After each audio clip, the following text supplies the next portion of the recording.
Right, hey guys, how are we doing? Back on another video from Annie News, continuing with the Mushoku Tensei Season 2 cut content videos. This episode was boss, left me with a lot of dread at the end. I just know bad decisions are going to be made. But this was a really good episode. Seeing Paul again, and, seeing Roxy again was something else. But like I said, I feel like stuff's gonna happen with Rudy and Roxy now, and I don't want that to happen because everything's happened with Sylphie. But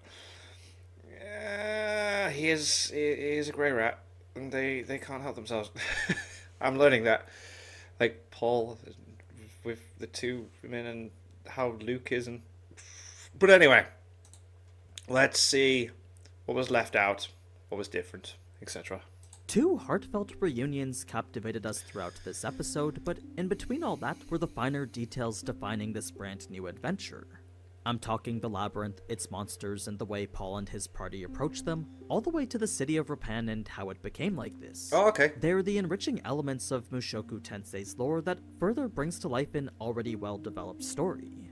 So, while I will go deeper into how exactly Rudy's reunions went, there's quite a bit more to be said about the world around him too. Cool. Specifically the labyrinth, the danger within, and the party Rudy will be challenging it with. Episode 44, Into the Labyrinth, covering chapters 1 to 4 from volume 12 of the light novel. Okay.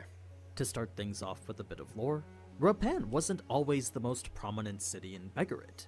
Before it was just a small oasis, but after a chain reaction of events, it had become this bustling hub for fame-seeking adventurers. What particular series of events caused it to take off then? Well, it all stems back to how these massive bones got here. Yes, I was very much like, what was this creature? You see, this was once a behemoth causing havoc in the area up until the North God Kalman came and defeated it. Oh. I know I said no person Yeah, last time you said no one's ever beaten one. had ever witnessed one being slain before, but for a powerful warrior who's defeated an immortal demon king and dragons alike, Oh. a simple behemoth was probably nothing for him. Oh, wow, okay, cool. So, Kalman came, feasted on the behemoth, then left, and what was left behind was nothing but a rotting carcass. One that would eventually attract all sorts of monsters. Of those, ants were a good number of the monsters that had come to feast too, and it was their tunnels that would create the numerous labyrinths surrounding Rapan. Oh, that's cool. They had come in droves to take part in what was essentially free food, then created building in nests Mushoku nearby Tensei is so that they amazing. could continue to take part.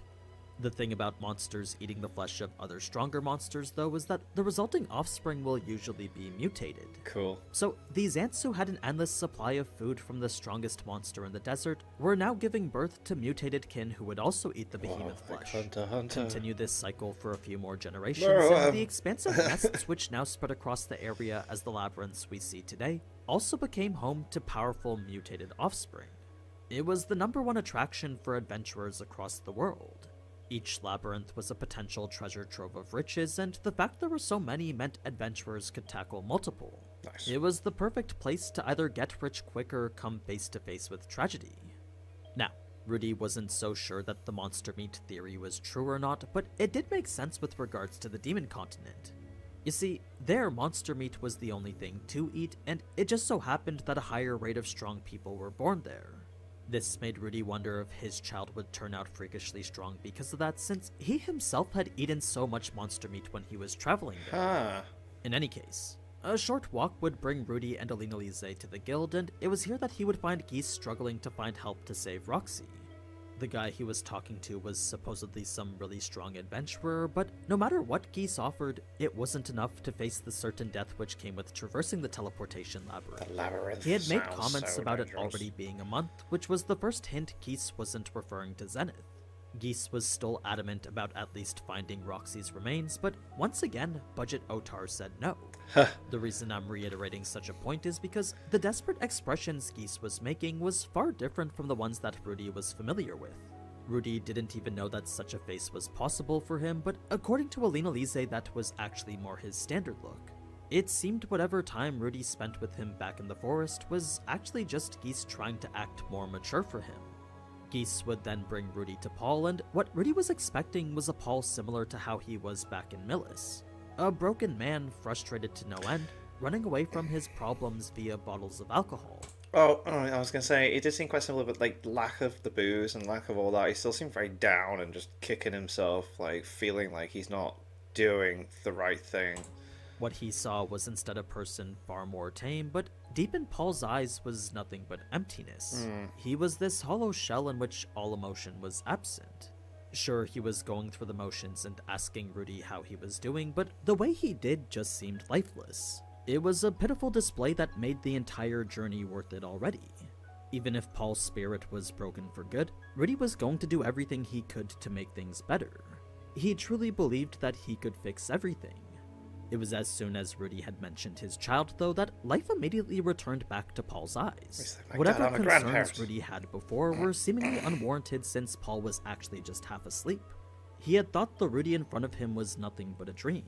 Thus the distant question and answers. Brilliant. Paul would then ask Rudy about his life right there and then, and Rudy would recount everything up until his marriage. The thing about a conversation like that, though, was that there was a constant fear that Paul would react similarly to last time. Unless he spoke super objectively and chose his words carefully, Rudy was worried Paul might have another one of his jealousy-driven outbursts.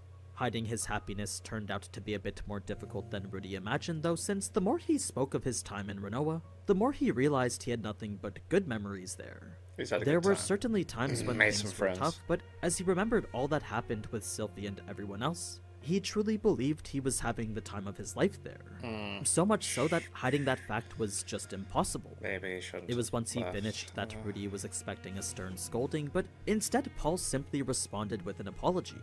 He truly felt remorse for removing Rudy from his life this way. This definitely came as a surprise, since Rudy was sure the implication of him sleeping with someone while Paul couldn't would 100% trigger at least some sort of reaction. I mean, Paul did promise to wait until he saved Zenith, so Rudy couldn't even imagine the pain of not doing it for over 6 years now. No. That's when he found out he did get it on with Lilia once, though, but the reason for that was simply because they were attacked by a succubus. A reasonable course. excuse, since I'm sure you don't need me to describe how depraved a lust-driven Paul would be. Yes, they did have a healer capable of detoxification magic, but with Paul acting she the way got he in on it was, as well. the physical touch necessary to cast such magic would be way too dangerous for her. Lilia would volunteer to take one for the team instead, and that's how the two ended up doing it together. Now, that's not to say that was a bad thing, though, since Lilia and Paul are technically officially married too. Yeah. It's just Paul did promise to wait until he saved Zenith before doing it again. Aside from that, there was a quick mention of Talhand not being affected by the succubus's poison, and that relates to the reason why he was staring at Rudy's ass later. Yeah, that was weird. That was weird. Okay, yeah, like, that was weird. But going back to Paul and Rudy, Okay. Paul would actually comment on how Rudy sounded more confident. Just the way he was like, shut. It was one of the many signs that he had grown, and that was enough to make him cry even more. Rudy would then embrace Paul himself, and as soon as he realized he no longer had to reach to wrap his arms around him, that's when Rudy would start crying too. Oh. Their years apart had just become so much more apparent to each other. It was after this that Paul would confront Alina Lise, but no context behind their beef was given in the novels either. Oh, The whole okay. matter was resolved so quickly, though, that Rudy was starting to wonder if it was actually just something very trivial. Now, to give a bit more context behind the I did whole like that he Zenith apologized. situation, the wording they used to describe it was captured. This was a strange choice since that could imply multiple things, but more than anything, Rudy was confused as to who or what would be holding Zenith captive for 6 long years now. Like, it probably wasn't a person if it was in the depths of the labyrinth, and the notion of it being the labyrinth itself wasn't something Rudy knew was even possible. Supposedly a party that went in mentioned seeing someone who resembled Zenith, but that party hasn't been heard from since the last time they went in. And that was information Geese had acquired almost 4 years ago. The reason they could still continue searching with the hopes that she was alive now was mostly because of the information that Roxy came with. You see, after hearing from Kashirika that Zenith was alive 2 years ago, it was more than likely that she was still alive now. If she was able to survive that 2-year gap between when she went missing and when Kashirika found her, then it's definitely probable she could have gone another 2 years just fine. Yeah. This was why Geese was so certain they could still find Zenith, despite him being all doom and gloom for the Roxy situation. Talhand would then come in shortly after this, and That's one hell of Alina a Lise beard. would deliver a warning about how Rudy needed to be careful around him. Apparently, he stole what men held most dear. Of course, Rudy had no idea what she was talking about, but I'm sure you can make your own assumptions based on the detail with the succubus before.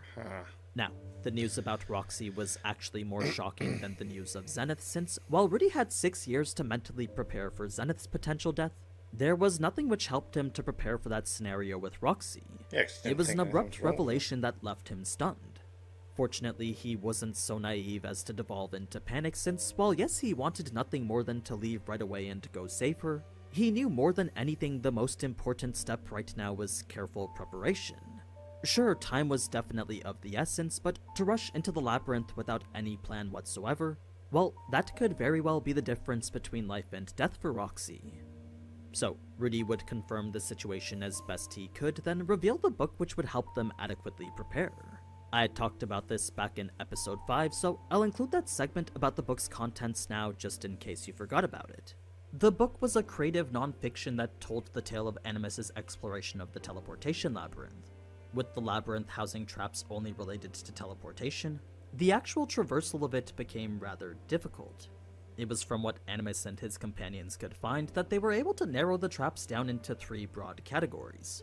The first was a one-way teleporter that sent people to the same fixed location. The second, a reciprocal teleporter that led to a magic circle allowing for teleportation back. Then the third, a random teleporter which, well, could take you anywhere. Random. All of which had a good chance to send you straight to a pack of monsters, since the creatures inhabiting this labyrinth were both intelligent and cunning. Not only did they understand the labyrinth's complex layout, but they also knew where every teleporter would send someone, often waiting at the destination to hunt whoever it was that was using them.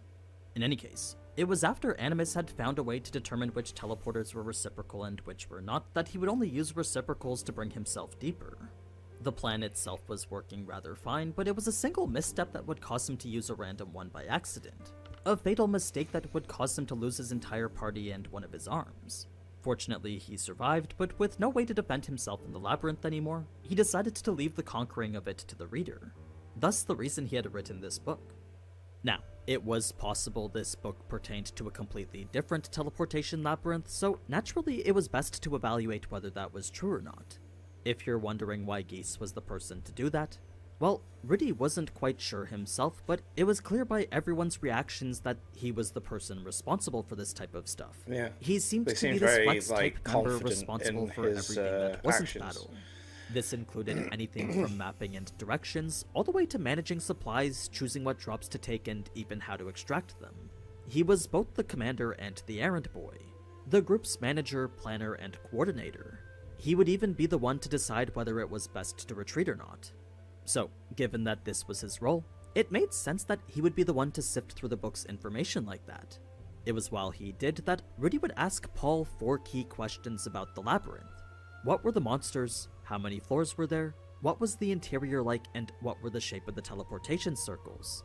The monsters were divided into 5 main types, and these were giant poisonous tarantulas capable of projectiles, tank-like caterpillars with sturdy defenses, human-shaped mud creatures intelligent enough to cast magic, armored warriors similar to these guys from Elden Ring, then the devouring devil, which was a beast with long limbs and knife-like claws and fangs.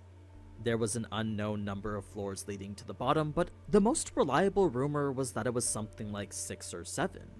Of course, since no one had actually reached the bottom, the labyrinth's guardian was just as much of a mystery as the depths itself. They did, however, know what enemies to expect on each floor, since the deeper you went, the more dangerous they got. So, floor 1 was only spiders. Floor 2, both spiders and caterpillars. Floor 3, the mud skulls which exhibited command over the monsters before. Floor 4, only mud skulls and armored warriors. Floor 5, only armored warriors and devouring devils. Then floor 6, devouring devils alone. The reason the labyrinth follows this type of hierarchy is because the first 3 floors were part of those ant nests I had mentioned earlier, and floor 4 and below were ancient ruins that somehow became connected to it. So, whereas the initial floors are complex winding pathways with rooms connected to them, the later floors were more of what you'd expect from a dungeon. Clear paths and hallways with larger rooms branching off from them. Now, the teleporter shape was no different from the one Rudy knew himself, so that only provided confirmation for what Rudy already suspected. It was once that confirmation was made that a proper formation would then be decided upon. Alina Lise would be the party's tank, Paul the secondary DPS alongside Talhand, Talhand's secondary DPS and the occasional off-tank, then Rudy the primary DPS and primary healer. These four would be in charge of combat, and Geese would handle everything else. Talhand's role was a bit more vague than everyone else's though, since while he was an all-purpose fighter capable of close quarters combat, he was also a magician capable of intermediate tier earth magic. That being the case, his position was one in which he could always do both. He would hover around Rudy and cast magic if need be, or step up to the front and join the fight as well. It really just depended on what the circumstances called for. As for Lilia, Viera, and Shiera, their job was to simply house sit. Since Rudy and Alina Lise were the replacements for them, they were now tasked with making sure the group had somewhere to come back to. An important job that pretty much every large clan had someone do. The preparations were then done mostly by Alina Lise or Talhand, but if there was ever a time where Rudy felt his knowledge would be helpful, he figured he would only mention it as a suggestion. Perhaps his experience playing roguelike RPGs could actually be useful, but considering the others were all real-life veterans, Rudy figured it was best to leave everything to them. So, the plan as of now was to get to the 3rd floor and rescue Roxy, then retreat immediately after and see if she was good enough to regroup and go save Zenith. It was a fairly straightforward set of objectives that Rudy assumed would become long and complicated. He honestly had no idea how long any of this would actually take. This brings us now to his conversations at night, and aside from Lilia asking about Aisha and Paul talking about his proclivities, there was an interesting cutscene involving Rudy thinking about the man god. He was lying in bed trying to concentrate, and it was as he did that he wondered if this was what the man god wanted all along. I mean, had he not told Rudy to go to Renoa and study teleportation, then he wouldn't have found this book, which would conveniently turn out to be so helpful in challenging the labyrinth. It was clear the man god's words always hid some sort of deeper meaning, and his last conversation was certainly no exception to that. This brought into question why the man god would suggest the ridiculous things that he did, and the only answer Rudy could come up with was that he was purposefully trying to agitate him. It was as if the man god knew Rudy was trying to be rebellious, and as a way to counter that, he did a bit of reverse psychology. This was confirmed by Rudy saying he would have done the opposite regardless of what the man god said, so had he told him to go to Begarit and leave Sylphie instead, then he 100% would have stayed behind and sent someone else. So, now that the man god had shown yet again his words were to Rudy's benefit, it made Rudy think that perhaps the man god just truly enjoyed watching him. He had no clue what was going on in his head, but considering how at every step he's always been incredibly helpful, Rudy could no longer deny the fact that he was genuinely an ally to him. He did after all send him to the one place that had everything he needed to save Zenith. Fast forward now to the day of the rescue, and Rudy's spirit scrolls would turn out to be far more useful than you may think. Not only did it mean that Paul and Geese didn't have to carry torches, but the light was brighter and lasted longer. Even if the user had summoned it with a fraction of the mana that Rudy did, it would still more than likely last the length of an expedition. More than anything, freeing up a hand was invaluable, so these lamplight scrolls could very well put torches out of the market if Rudy wanted to. Cool. So Geese had one to himself 10 steps ahead of the group, while the other hovered by Alina Lise and Paul as they followed behind. The special shoe he wore made identifying his footsteps easier, and the general rule was to follow them precisely. Now, the first floor was, as I said, tarantulas, and their innate knowledge of the labyrinth inadvertently identified where traps were. We saw this in this scene here, since the way they avoided it indicated it was a trap. Rookie adventurers would see it as a way to avoid stepping on the spiders, but in actuality it was a one-way ticket to getting teleported. Paul would typically be the one to dispatch these spiders, and the weapons he used were both familiar and unfamiliar. His main hand carried the sword he trained with all the time back in Fatoa, while his offhand was a sword too long to be called short and too short to be called long. It was a completely different type of weapon that Rudy had never seen before. Paul wasn't really using it much to fight at all though, so Rudy wondered if it was just there to look cool or something. Now, Alina Lise's reveal about Paul being her son was actually something that got way more of a reaction from him. The moment he heard that she was now family, he immediately broke formation, went to Rudy and verified it. The news of Laws being her son came as quite the shock to him. All that stuff aside though, it took 5 hours and 5 teleporters to get down to the 2nd floor. Each teleporter led to a path to another teleporter, and the time it took to get between them was about 1 hour. Occasionally there'd be 2 teleporters side by side, but Geese had marked the right ones beforehand. The second floor brought with it a new enemy, and these iron crawlers worked together with the spiders. The spiders would immobilize their targets from a distance, then iron crawlers would trample them using their 1-ton bodies and heavy defenses. They weren't so tough that Rudy couldn't take care of them, but unlike the spiders, these iron crawlers weren't an enemy Paul could one-shot anymore. They're actually the reason why they couldn't make it very far without Roxy on their team. The iron crawlers were just an extremely bad matchup for them. Now that Rudy was here, things were a whole lot easier, so not only was this their easiest expedition yet, but Tallhand even found himself bored since there wasn't anything for him to do anymore. He was literally on standby while Rudy cleaned up everything. This would lead to him becoming the lookout while everyone was on break, and it was while on break that Geese would talk with Rudy. He wanted to know, based on the rough maps he put together, where Rudy's intuition might think Roxy was. The map showed where they'd been and where they've searched before, so it was based on that Rudy would point to an empty spot east of where they were. A brand new area yet to be searched that Rudy honestly just picked at random. It was a good distance away from the trap that had teleported her, so it seemed like a good place to start rather than searching everywhere. That's when the group would head to floor 3, and almost immediately after entering, he would smell something familiar. It was a presence he would never mistake for anything else, and 100% proof that Roxy was close. That's when the novel switches over to Roxy's perspective, and it actually explains how it is she survived so long. I do believe that's something we'll get at the beginning of next episode though, so right here is a pretty good place to stop. All in all, things do feel a little bit quick, but they're definitely on track to finish the arc and slow down at the more important parts. They also really killed it with Rudy's timely entrance, and that was probably one of my favorite scenes in the series so far. So, I hope you enjoyed hearing more about this episode, and if you did, feel free to leave a like and comment. I'm so scared about what happens Don't next. forget to check out the new Mugen collection too, but for now, as always, thank you so much for watching, and if you enjoyed this type of anime content, then you already know what to do. So until next time. Ciao. Got down. Some cool, interesting stuff. I'm loving MUSHOKU TENSEI, man. I love it. It's so good. The world building's brilliant. It's cool to get these and get a little bit more info as to what was left out of the anime, but really, really cool. Thank you to my patrons. If you want to have your name at the end of every video, I want to be able to watch Patreon-only reactions, such as the original Dragon Ball series. Links in the description to the Patreon page. $1 a month is all I ask to help support channels. Great appreciation. Thank you for that. And if you guys want to see my videos early, click that join button, become a member. But yeah, what did you guys think of that? What did you guys think of this? Click like, subscribe, and leave comments below. Let me know what I should watch and discuss in future videos. See you guys later, guys.